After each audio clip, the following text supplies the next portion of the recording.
सोचिए, रिलायंस जियो का कल मेगा आईपीओ आता है। आपको उसमें शेयर लेने का मौका मिलेगा। लेकिन इस बार कंपनी को बड़ी बड़ी शर्तें पूरी नहीं करनी होंगी। साथ ही साथ कंपनी को अपने लाखों करोड़ों के शेयर बेचने की कोई मजबूरी नहीं होगी। मान लीजिए कोई इंटरनेशनल बहुत बड़ी टेक कंपनी है और वो इंडिया में लिस्ट होना चाहती है। अब उनके लिए इंडिया में आईपीओ लेकर आना काफी आसान हो जाएगा। और यही नहीं, म्यूचुअल फंड में एग्जिट लोड कम, रिट में टैक्सेशन आसान, और यहां तक कि इंश्योरेंस और पेंशन फंड को भी आईपीओ में एंकर कोटा मिलेगा। तो सवाल यह है कि सेबी के इस नए नियम, जो बदले हुए नियम हैं, उससे बड़ा फायदा किसको मिलने वाला है, इन्वेस्टर को या कंपनी को? आज मैं आसान भाषा में एक एक बदलाव आपको बताने वाला हूं, जिससे आपका इन्वेस्टमेंट डिसीजन काफी आसान हो जाएगा। वीडियो को लास्ट तक जरूर देखें। आज हम चर्चा करेंगे सेबी के नए नियमों के बारे में।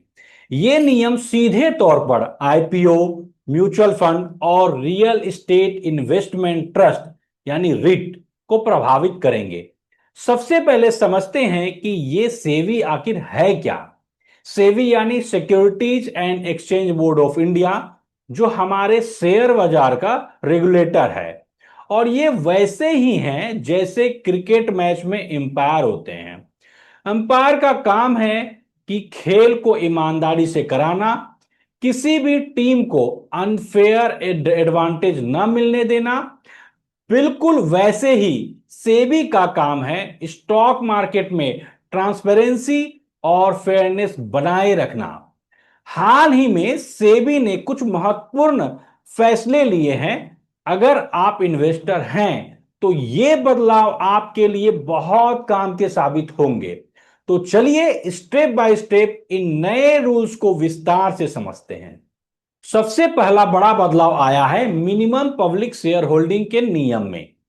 पहले नियम यह था कि जब भी कोई बड़ी कंपनी स्टॉक मार्केट में आती थी तो उसको यानी उसके प्रमोटर्स को, मालिकों को अपने पास 75% हिस्सा रखना होता था और बाकी 25% 3 साल के भीतर पब्लिक को देना पड़ता था। अब सेबी ने इसमें राहत दी है। गाइडलाइन के मुताबिक कंपनियों को अब 5 साल या उससे भी ज्यादा का मौका मिलेगा ताकि वे यह 25% पब्लिक शेयर होल्डिंग पूरी कर सके। इसका फायदा क्या है? पहले प्रमोटर्स पर दबाव रहता था कि जल्दी से जल्दी अपने हिस्से का बड़ा हिस्सा बेच दें। इससे कई बार एकदम से शेयर की सप्लाई बढ़ जाती थी और डिमांड उतनी नहीं होती थी, जिससे शेयर प्राइस पर काफी दबाव पड़ता था। लेकिन अब कंपनियों को ज्यादा समय मिलेगा, धीरे धीरे शेयर मार्केट में आएंगे। उससे मार्केट में स्टेबिलिटी बनी रहेगी और इन्वेस्टर को भी शेयर प्राइस स्टेबल मिलेगा। एग्जाम्पल, अगर कल को रिलायंस जियो का मेगा आईपीओ आता है और उसे जल्दी से पब्लिक को हिस्सेदारी बेचने का दबाव नहीं होगा, कंपनी आराम से बेहतर वैल्यूएशन पर शेयर बेच सकती है। अब बात करते हैं कंपनी के साइज की। पहले सेबी का नियम था कि अगर कोई बड़ी कंपनी आईपीओ लाती है तो कम से कम 5% या उससे ज्यादा हिस्सा पब्लिक को ऑफर करना जरूरी था। अब नियम में बदलाव हुआ है। अब किसी कंपनी का मार्केट कैपिटलाइजेशन 5 लाख करोड़ से ज्यादा है तो उन्हें आईपीओ में केवल 2.5% शेयर ही पब्लिक को देने होंगे। यानी पहले जहां इतनी बड़ी कंपनियों को बहुत बड़ा आईपीओ लाना पड़ता था, अब केवल आधा हिस्सा देना होगा। फायदा इसका क्या होगा? अब बहुत बड़ी कंपनियां जो पहले आईपीओ लाने से बचती थी, क्योंकि वो बहुत बड़ा हिस्सा बेचना नहीं चाहती थी, क्योंकि उनको आईपीओ लाने में बहुत बड़ा हिस्सा बेचना पड़ेगा, अब वो आसानी से मार्केट में लिस्ट हो सकती है। रिटेल इन्वेस्टर को बड़ी बड़ी कंपनियों ग्लोबल लेवल की कंपनियों में इन्वेस्ट करने का मौका मिलेगा। एग्जाम्पल के तौर पर मान लीजिए कोई इंटरनेशनल टेक जायंट इंडिया में लिस्टिंग करना चाहती है। पहले उन्हें करोड़ों करोड़ों शेयर बेचने पड़ते थे, जो बहुत मुश्किल था। अब सिर्फ 2.5% शेयर बेचना काफी होगा, यानी आईपीओ आसान और अट्रैक्टिव बन जाएगा। अब बात करते हैं एंकर इन्वेस्टर की। एंकर इन्वेस्टर कौन होते हैं? जब भी कोई आईपीओ आता है तो पहले दिन कुछ बड़े इन्वेस्टर्स को शेयर दिए जाते हैं। यह वैसे ही है जैसे कोई फिल्म का पहला शो कुछ खास लोगों को दिखाया जाता है, और अगर उन्हें फिल्म पसंद आती है तो वे अच्छा रिव्यू देते हैं, तो पब्लिक भी अट्रैक्ट होती है। ठीक उसी तरह आईपीओ में एंकर इन्वेस्टर का भरोसा बाकी इन्वेस्टर को कॉन्फिडेंस देता है। पहले सेबी ने एंकर कोटा ज्यादातर म्यूचुअल फंड के लिए रिजर्व रखा था, लेकिन अब नए नियम के तहत इंश्योरेंस कंपनीज और पेंशन फंड को भी इसमें शामिल किया गया है। इसका बड़ा फायदा यह होगा कि इंश्योरेंस और पेंशन फंड का इन्वेस्टमेंट हॉरिजॉन लंबा होता है।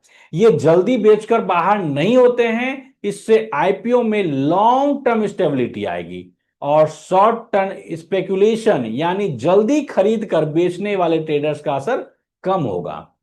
सेबी ने फॉरेन इन्वेस्टर के लिए एक बहुत बड़ा कदम उठाया है। इसका नाम है स्वागत एफआई। इसका फुल फॉर्म है single window automatic and generalized access for trusted foreign investor.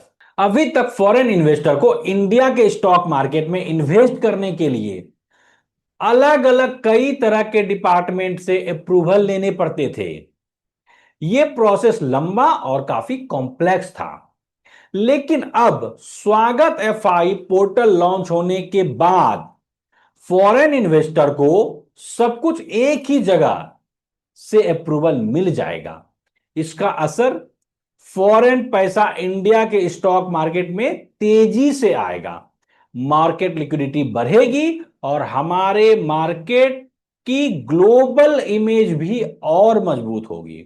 Mutual fund investor के लिए एक बहुत बड़ी राहत की खबर है।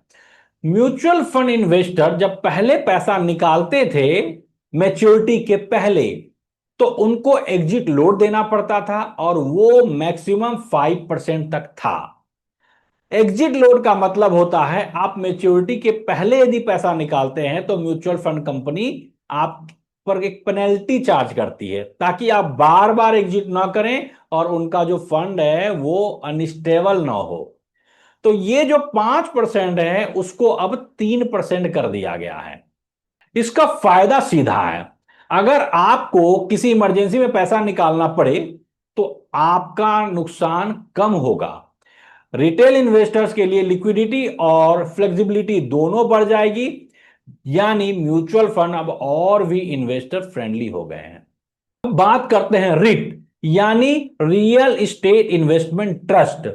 रिट एक ऐसा इन्वेस्टमेंट प्रोडक्ट है जिसमें कोई भी आम इन्वेस्टर थोड़ा पैसा लगाकर कॉमर्शियल प्रॉपर्टीज में इन्वेस्ट कर सकता है, उसका हिस्सा बन सकता है। पहले रिट को अलग एसेट क्लास में रखा गया था, यानी कि उसके लिए टैक्सेशन और ट्रेडिंग के रूल कॉम्प्लेक्स थे, अलग थे। अब सेबी ने रिट को इक्विटी इंस्ट्रूमेंट के रूप में क्लासिफाई कर दिया है। इसका फायदा क्या है? म्यूचुअल फंड और रिटेल इन्वेस्टर के लिए रिट में इन्वेस्ट करना आसान हो जाएगा, टैक्सेशन और ट्रेडिंग सिंपल हो जाएगी। रियल एस्टेट में इन्वेस्ट करना अब शेयर खरीदना जितना आसान लगेगा। तो दोस्तों, अगर हम इन सभी नियमों को जोड़कर देखें तो ओवरऑल इंपैक्ट बहुत बड़ा होने वाला है। कंपनियों को पब्लिक शेयर होल्डिंग पूरा करने के लिए ज्यादा समय मिलेगा। मेगा आईपीओ आसान और अट्रैक्टिव बनेंगे। म्यूचुअल फंड इन्वेस्टर को जल्दी पैसा निकालने पर राहत मिलेगी। रिट को इक्विटी मानने से प्रॉपर्टी इन्वेस्टमेंट आसान हो जाएगा। फॉरेन पैसा आसानी और तेजी से इंडिया में आएगा, यानी सेबी ने एक ही बार में मार्केट को स्टेबल, फ्लेक्सिबल और इन्वेस्टर फ्रेंडली बनाने की दिशा में बहुत बड़ा कदम उठाया है।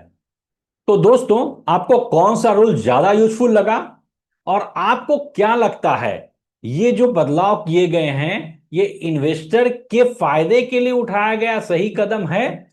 कमेंट के माध्यम से जरूर बताइएगा। वीडियो हेल्पफुल लगा हो तो लाइक शेयर और सब्सक्राइब करें।